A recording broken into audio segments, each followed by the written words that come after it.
देखो माँ, कैसे हैं पापा। मैं ना कहती थी कि पापा सही नहीं है। मैं तेरे पापा से बात करूंगी। दे फोटो मुझे।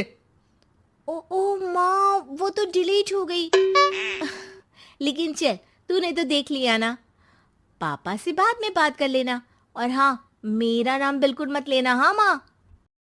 अब क्या था, सृष्टि की माँ और पिता के बीच झगड़ा होना शुरू हो जाता है। सृष्टि के मन में क्या चल रहा था कोई नहीं जानता था। एक दिन माँ, सृष्टि के लिए एक लड़का देखा है। वो लोग शाम को उसे देखने आने वाले हैं। और हाँ माँ, एक खुशखबरी, मैं और पापा मिलकर एक नया बिजनेस ट्राई कर रहे हैं। शाम को लड़का आता है, सांवले रंग का। सृष्टि को तो बिल्कुल भी पसंद नहीं आता। लड़की की माँ कहती है, लड़की का चेहरा तो कोई खास नहीं, लेकिन अगर मेरे बेटे को आप लोग सेटल कर दें तो मैं उसकी शादी आपकी बेटी से करवा दूं। सृष्टि को लड़का बिल्कुल पसंद नहीं था। उसे भाई पर गुस्सा आ जाता है। लड़के वालों के जाने के बाद कहती है, माँ देखा, शीनू मेरे लिए कैसा लड़का लेकर आया। न दिखाने लायक न सुनने लायक, सेटल भी नहीं, वो भी हम करे। अरे माँ, मैं जानती हूँ ये मेरी शादी किसी भी घर में क्यों करवाना चाहता है। अरे, कैसी बात कर रही है बहन। तूने तो देखा ना, लड़के को मैंने ही मना कर दिया तुझसे शादी के लिए। जिसने लड़का बताया था उसने उसकी बहुत तारीफ की थी।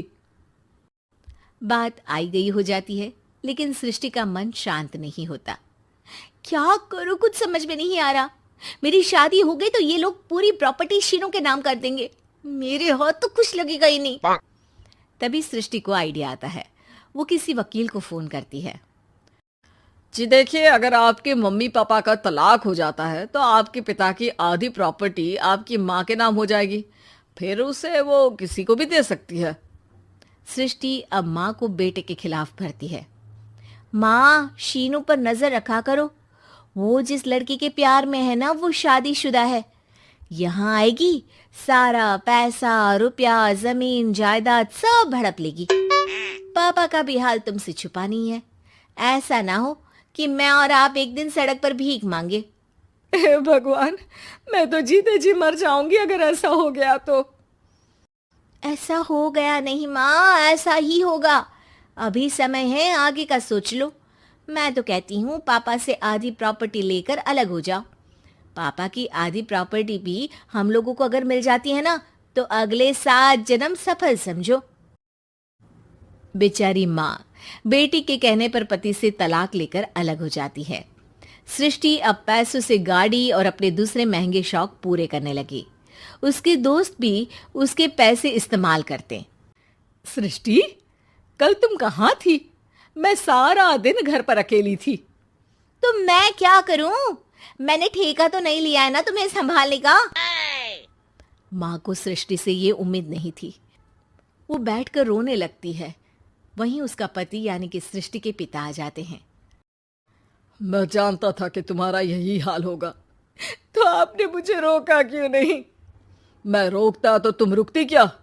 सृष्टि के कहने पर तुमने मुझ पर अपने बेटे पर शक किया, लेकिन तुम ये भूल गई कि कैसे हम दोनों ने मिलकर जीवन में इतना सब खड़ा किया। माँ पति के गले लग जाती है। मुझे माफ कर दीजिए, मैंने आपकी कमाई का एक बड़ा हिस्सा गवा दिया।